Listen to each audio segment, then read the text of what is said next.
شروع اللہ کا نام لے کر جو بڑا مہربان نہایت رحم والا ہے۔ جب آسمان پھٹ جائے گا اور اپنے پروردگار کا فرمان سن لے گا اور یہی اس کے لائق بھی ہے، اور جب زمین ہموار کر دی جائے گی اور جو کچھ اس میں ہے وہ اسے نکال کر باہر ڈال دے گی اور بالکل خالی ہو جائے گی اور اپنے پروردگار کے ارشاد کی تعمیل کرے گی اور اس کو لازم بھی یہی ہے، تو قیامت قائم ہو جائے گی۔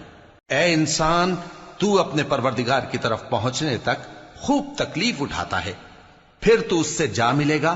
اب جس کا نامہ اعمال اس کے داہنے ہاتھ میں دیا جائے گا اس سے حساب آسان لیا جائے گا اور وہ اپنے گھر والوں میں خوش خوش واپس آئے گا، اور جس کا نامہ اعمال اس کی پیٹھ کے پیچھے سے دیا جائے گا تو وہ موت کو پکارے گا اور دوزخ میں داخل ہوگا۔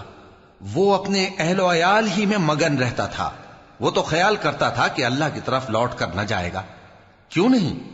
اس کا پروردگار تو اس کو دیکھ رہا تھا۔ سو میں شام کی سرخی کی قسم کھاتا ہوں اور رات کی اور جن چیزوں کو وہ اکٹھا کر لیتی ہے ان کی، اور چاند کی جب وہ پورا ہو جائے کہ تم لوگ درجہ بدرجہ ضرور چڑھو گے۔